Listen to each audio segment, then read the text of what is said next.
Gerakan Aceh Merdeka atau GAM adalah salah satu gerakan separatis yang bertujuan untuk melepaskan wilayah Aceh dari Republik Indonesia. GAM diproklamirkan oleh Hasan Tiro pada 4 Desember 1976 di Gunung Halimon, Kabupaten Pidi, di provinsi paling barat Indonesia yang waktu itu masih bernama Daerah Istimewa Aceh. Di awal kemunculannya, GAM hanya memiliki sedikit pengikut dengan persenjataan seadanya. Pemerintahan otoriter Orde Baru merespon kemunculan gerakan ini dengan tindakan keras, ketimbang mengajak berbicara dengan para pentolannya. Hasan Tiro kemudian menyingkir dan memilih memimpin perjuangan dari luar negeri, meninggalkan generasi pertama GAM yang tetap melanjutkan bergerilya di hutan belantara Aceh. Meski kekurangan pengikut dan persenjataan, gerakan ini terus berjalan. Pemerintahan Orde Baru tidak mengakui adanya hal ini dan hanya mencap gerakan ini sebagai gerakan pengacau keamanan atau GPK, walaupun nyatanya Aceh dijadikan operasi militer atau DOM. Aparat dengan keras menindas baik pengikut, dicurigai sebagai pengikut, bahkan juga masyarakat yang tidak tahu apa-apa.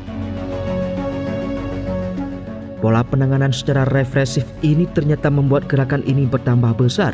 Pengikut dari generasi pertama yang bergabung dengan GAM karena idealisme nasionalis bangsa Aceh kemudian bertambah dengan generasi baru yang menjadi pengikut akibat ayah, paman, kakak atau saudaranya menjadi korban kekerasan aparat. Pada saat reformasi, struktur organisasi GAM praktis sudah tertata rapi dan sanggup menciptakan zona tempur di sebagian besar wilayah Aceh. Mereka sudah mendapat dukungan dari masyarakat, meski secara internasional belum memiliki pengakuan yang signifikan. Liputan wartawan lepas William Nation memperlihatkan menyatunya GAM dengan penduduk di pedesaan Aceh. Selepas pemerintahan Orde Baru hingga Presiden Susilo Bambang Yudhoyono atau SBY, Indonesia masih sanggup untuk menjaga isu Aceh di forum internasional sebagai masalah internal.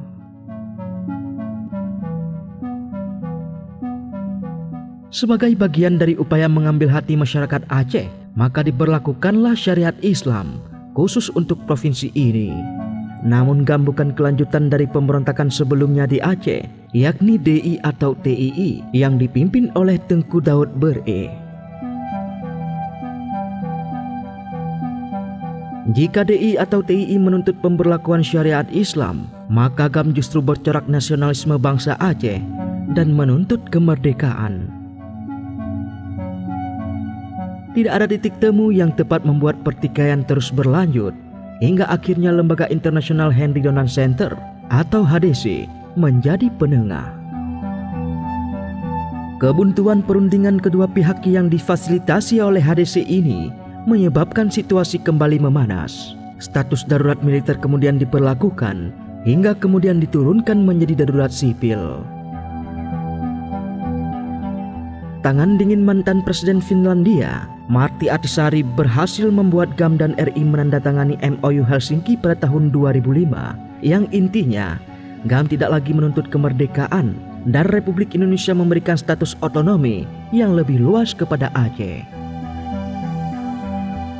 Satu hal yang patut dicatat adalah pemerintahan pasca Orde Baru, terlepas dari pola penyelesaiannya, mengakui dan berunding langsung dengan GAM.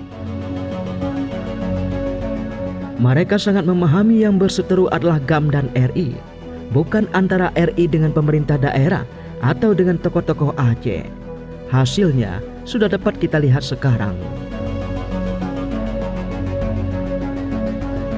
Berbeda dengan GAM, Organisasi Papua Merdeka atau OPM tidak dapat dipastikan siapa pencetus atau proklamatornya. Terianus Aronggear disebut sebagai pencetusnya pada tahun 1963.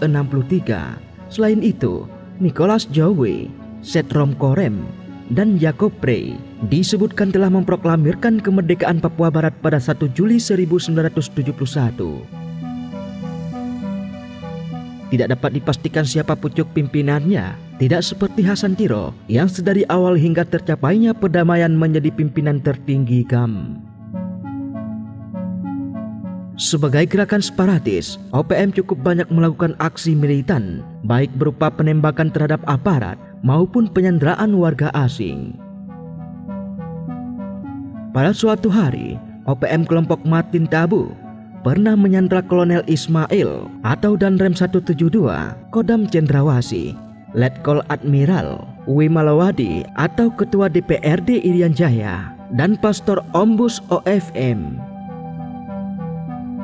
Secara organisasi, OPM belum bisa dikatakan memiliki struktur yang sudah rapi maupun kemampuan intensif dalam menciptakan zona tempur. Dalam menjalankan aksinya, mereka cenderung hanya berada pada wilayah tertentu dengan personil tertentu seperti yang ditunjukkan oleh kelompok Kelly Kualik.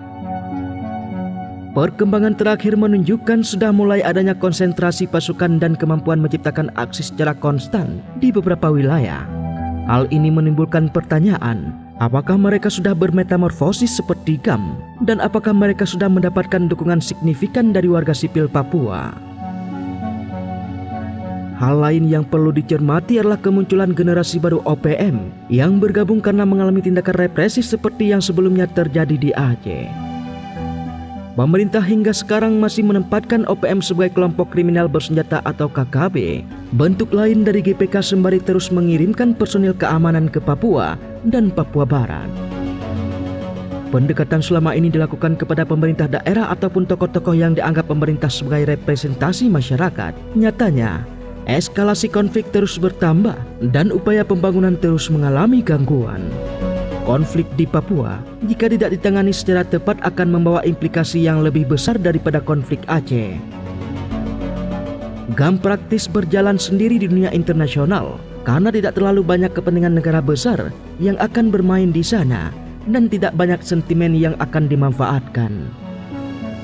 Berbeda dengan Papua yang akan banyak melibatkan kepentingan negara besar disebabkan banyaknya sumber daya alam yang melimpah. Sentimen yang ditimbulkan juga akan besar, paling tidak sentimen sesama Melanesia yang diusung oleh Vanuatu. Pendekatan yang dilakukan pemerintah selama ini tidak akan membuahkan hasil karena OPM tidak mewakili aspirasinya kepada pemerintah daerah ataupun tokoh-tokoh Papua yang menurut versi Jakarta adalah wakil masyarakat Papua. Sudah tidak relevan lagi menganggap mereka sebagai gerombolan KKB karena faktanya OPM adalah gerakan separatis dan sudah tiba masanya mengajak mereka berunding sebagai pihak sejajar. Jangan sampai Papua mengalami nasib seperti Timor Leste yang dieksploitasi negara lain setelah lepas dari Indonesia.